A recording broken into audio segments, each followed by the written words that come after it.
رسالت نعرہ حیدری حسینیت حسینیت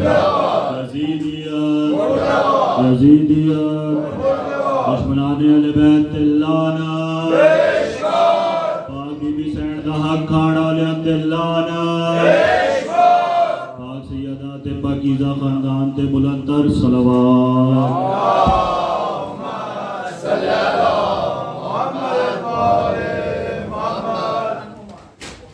مولا دے ملنگ بیٹھے نے اردو سمجھ آتی ہے ماشاءاللہ کافی ملنگ بیٹھے ہیں. پہلا شعر عرض کروں گا, دوسری لائن پہ آپ نے نعرہ لگانا ہے تاکہ باہر کھڑے ہوئے مومنین کو مجلس کے آغاز ہونے کا اندازہ ہو جائے. بسم اللہ.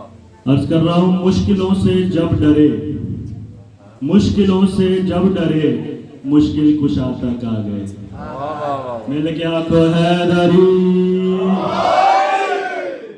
مشکلوں سے جب ڈرے مشکل کشا تک آ گئے, پھر ہوا محسوس جیسے ہم خدا تک آ گئے. مشکلوں سے جب ڈرے مشکل کشا تک آ گئے, پھر ہوا محسوس جیسے ہم خدا تک آ گئے. اور حاجیوں نے دیکھا بیت, ہم نے دیکھے اہل بیت, وہ حرم تک رک گئے, ہم کربلا تک آ گئے. وہ حرم تک رک گئے, ہم کربلا تک آ گئے. عرض کر رہا ہوں, ڈھونڈنے اپنے لیے اور شرف جاتا ہے. ہر انسان اپنے مزاج کے مطابق, جیسے میں اپنے عقیدے کے مطابق جرمنی آیا ہوں, آپ یہاں در بطول پہ اپنی عزاداری میں اپنی حاضری لگوانے آئے ہیں. عرض کر رہا ہوں, ڈھونڈنے اپنے لیے اور شرف جاتا ہے, ڈھونڈنے اپنے لیے اور شرف جاتا ہے. اپنی توقیر کے مرکز کی طرف جاتا ہے, اپنی توقیر کے مرکز کی طرف جاتا ہے. اور لوگ جاتے ہیں حج کے لیے کعبے کی طرف, کعبہ اس روز وضو کر کے نجف جاتا ہے. نعرہ کعبہ اس روز وضو کر کے نجف جاتا ہے, کعبہ اس روز وضو کر کے نجف جاتا ہے. کلندر سرکار کے ملنگ میرے سامنے بیٹھے ہیں, کلندر سرکار کے ملنگ میرے سامنے بیٹھے ہیں. ایک شعر عرض کروں گا کلندر سرکار پہ, دل آئے تو بولنا. عرض کر رہا ہوں, مظہر کہر خداوند کا پردہ جو ہٹا, مظہر کہر خداوند کا پردہ جو ہٹا. رک جاؤ کلندر کے ملنگو, ادھر آؤ, سنو کیا کہہ رہا ہوں. عرض کر رہا ہوں, صاحب نقش پیمبر سا کوئی ڈھونڈ کے لا, صاحب نقش پیمبر سا کوئی ڈھونڈ کے لا. در تو ملتا ہی نہیں, گھر سا کوئی ڈھونڈ کے لا. اور ایک دو دن نہیں صدیوں کی اجازت ہے تجھے, تو علی چھوڑ کلندر سا کوئی ڈھونڈ کے لا. بول بول علی لال کلندر.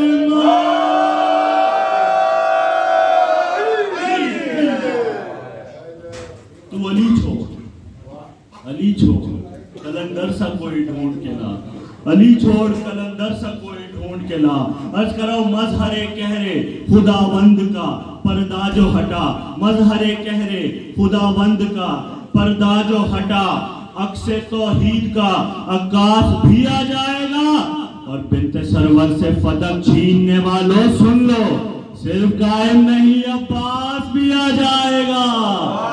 صرف قائم نہیں عباس بھی آ جائے گا, صرف قائم نہیں عباس بھی آ جائے گا. آپ نے سب نے سنا دربار شام میں میرے مولا علی کی علی بیٹی نے ایک دفعہ دربار کو بتایا ہے, اور اس بتانے کا مفہوم آپ کو چوتھے مصرے میں دینے لگا ہوں. عرض کر رہا ہوں, توحید کے پردے میں بھی آواز تھی جس کی, توحید کے پردے میں, معراج کا واقعہ آپ کے ذہنوں میں رہے, توحید کے پردے میں بھی آواز تھی جس کی, آواز کے پردے میں وہی بول رہا تھا. اور دربار کے ماحول میں کیوں خوف نہ ہوتا, زینب کے دہن میں تو علی بول رہا تھا. نعرہ حیدری. زینب کے دہن میں تو علی بول رہا تھا. بس آخری شعر, اور اس کے بعد میرے سے بہتر مصائب پڑھنے والے ضرور پڑھیں گے. عرض کر رہا ہوں, لڑنے کی عمر بھی نہیں, تیار بھی نہیں, جناب مولا علی اصغر آج کی شب ان سے مخصوص کی ہے. عرض کر رہا ہوں کہ لڑنے کی عمر بھی نہیں، تیار بھی نہیں، تن پہ کوئی زرا نہیں، ہتھیار بھی نہیں. لڑنے کی عمر بھی نہیں، تیار بھی نہیں، تن پہ کوئی زرا نہیں، ہتھیار بھی نہیں. اور چھوٹے علی کی آج لڑائی تو دیکھیے، کرتے ہیں قتل ہاتھ میں تلوار بھی نہیں. کرتے ہیں قتل ہاتھ میں تلوار بھی نہیں. بس بالکل ایک جملہ مصائب کا پڑھوں گا، میرے سے بہتر پڑھنے والے موجود ہیں. کربلا کا اکلوتے شہید ہیں مولا علی اصغر، جنہوں نے شہادت ایک دفعہ نہیں بلکہ 3 دفعہ شہادت دی. ابھی تابوت آئے گا، علامہ صاحب مصائب پڑھیں گے، آپ گریہ کریں گے. اور اس جھولے کو دیکھ کر ایک شعر عرض کرنے لگا ہوں. پتھر سے آپ سب واقف ہیں، ایک در نجف ہے، ایک یاقوت ہے. در نجف سفید ہوتا ہے، یاقوت لال ہوتا ہے. بس انہی 2 لائنوں میں ہی مصائب کے لیے اگر سمجھ جاؤ تو پوری زندگی کافی ہے. انہی 2 جملوں کے لیے عرض کر رہا ہوں، یہ در نجف ہے، ابھی یاقوت بنے گا. جس جھولے میں کھیلا ہے وہ تابوت بنے گا. صلوات پڑھ دے محمد و آلہ.